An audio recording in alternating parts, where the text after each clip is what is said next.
Hay cartas ciclométricas un poquito más extensas, hay cartas que llegan hasta los 70, 80 grados Celsius y se extiende hacia arriba. Fíjese que hacia arriba solamente llega hasta en el lado derecho, si usted se fija, solo llega hasta una cantidad de 33 gramos de agua por kilogramo de aire seco. Me refiero a esta parte de acá arriba, este eje de las Y.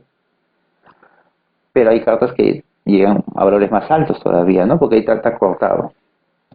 Esta zona tal vez es la más importante. ¿Por qué? Porque los sistemas de aire acondicionado generalmente operan a estas condiciones de temperatura. O sea, nadie, o no es usual que alguien diseñe un sistema de aire acondicionado en donde el aire esté a 70 grados Celsius, ¿no? Al menos para las personas no. Tal vez puede ser para otras situaciones, podría ser. Imaginen que tienen un aire húmedo que está a estas condiciones, a 25 grados Celsius, y tiene una humedad relativa del 50%. Entonces, quiere decir que nos encontramos en este lugar de la carta ciclométrica.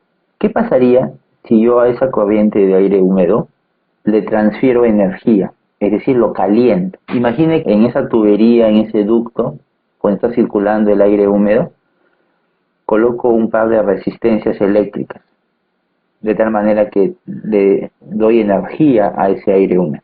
Lo empiezo a calentar. ¿Qué pasa con su temperatura? Ya aumenta, correcto. La humedad absoluta no cambia, porque es el contenido de agua en aire, o sea, los gramos de agua por kilogramo de aire seco. ¿Y dónde está eso? En el lado derecho de la carta ciclométrica, es ese eje, esto que dice acá, contenido de humedad, ¿no? Que va desde 0 hasta 33. Ya, eso no va a cambiar. Si usted calienta, por ejemplo, hasta 32 grados Celsius, el contenido de humedad es constante, ¿ve? Aquí, en este eje. Es una línea constante, tiene el mismo contenido de humedad. Eso no va a cambiar. Pero ¿qué pasa con la humedad relativa? Eso sí cambia. Estamos pasando de 50% de humedad relativa a 35% de humedad relativa, ¿ve? Porque estas líneas inclinadas determinan la humedad relativa. Usted solo está calentando nada más al aire húmedo. El contenido de agua no tiene por qué cambiar, pero sí su humedad relativa. Por eso había indicado antes que humedad relativa y humedad absoluta no es lo mismo. Expresan dos cosas diferentes. La humedad absoluta expresa el contenido de agua en masa, cuántos gramos hay por cuántos gramos de aire. Pero la humedad relativa es una expresión que representa capacidades. Es decir, el aire a 25 grados Celsius podría almacenar tanta cantidad de agua. ¿Cuánta agua tiene? Tiene tanto, entonces está el 50%. En cambio, el aire a 32 grados Celsius tiene otra capacidad de almacenamiento de agua. A mayor temperatura, fíjese cómo a mayor temperatura, la capacidad, que es esta línea última que va hacia arriba, este límite del diagrama, esa es la capacidad límite, 100%. A mayor temperatura hay una mayor capacidad de contener agua. Como tu contenido de humedad se mantiene constante, es decir, tu humedad absoluta se mantiene constante, pero tu capacidad está aumentando, quiere decir que el aire caliente puede contener más agua, entonces por lo tanto tu porcentaje de humedad relativa tiene que disminuir. Entonces fíjese, aquí tenemos un proceso de variación de temperatura, pero solo de variación de temperatura. El contenido de humedad absoluta, o sea el Y mayúscula, se mantiene constante. Pero eso implica que la humedad relativa no se mantenga constante. Para que se entienda un poco mejor, la humedad relativa es algo así como si, ¿ven este recuadro blanco que está hasta aquí? Es como si esto fuese una caja vacía. Cuando aumenta la temperatura, imagine que el tamaño de esa caja aumenta también, pero la cantidad de objetos que usted tiene dentro de esa caja sigue siendo la misma, eso no ha cambiado.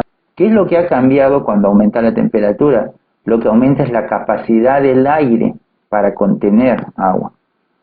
Si aumenta la capacidad del aire para contener agua, pero su contenido de agua es el mismo, significa entonces que este porcentaje ahora es menor, pues, ¿no? Y como puede observar, esta cantidad de agua, en términos de porcentaje, ya no es la mitad de la caja, es menos de la mitad.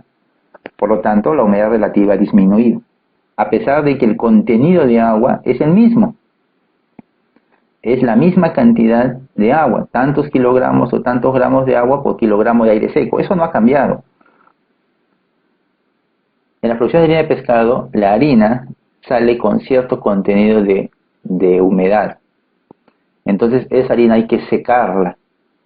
¿Y cómo se seca? Haciéndola pasar por esos tambores que ven ustedes ahí que están girando.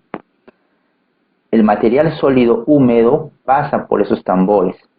¿Ve cómo está pasando? Tiene una especie de unas aspas dentro que permite el movimiento del sólido a través de ese cilindro. Pero no solamente va a secar porque el sólido húmedo pase por ese tambor, sino que por este espacio que está aquí, por este espacio vacío, circula aire. El aire que circula por acá tiene que tener baja humedad. ¿Para qué? Para que el agua contenido en la harina pueda evaporarse y pueda pasar al aire. Y así la harina se seca.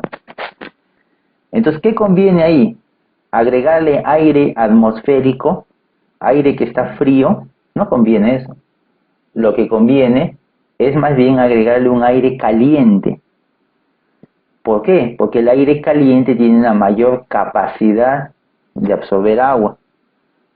Entonces, ¿qué es lo que se hace? El aire atmosférico, que ya tiene cierta humedad, lo que hacen es calentar el aire, solo calentarlo nada más. Y ese aire caliente, fíjese, con su misma humedad, pero tiene mayor capacidad. Por lo tanto, ese aire caliente lo pueden enviar por el secador. Es un secador rotatorio.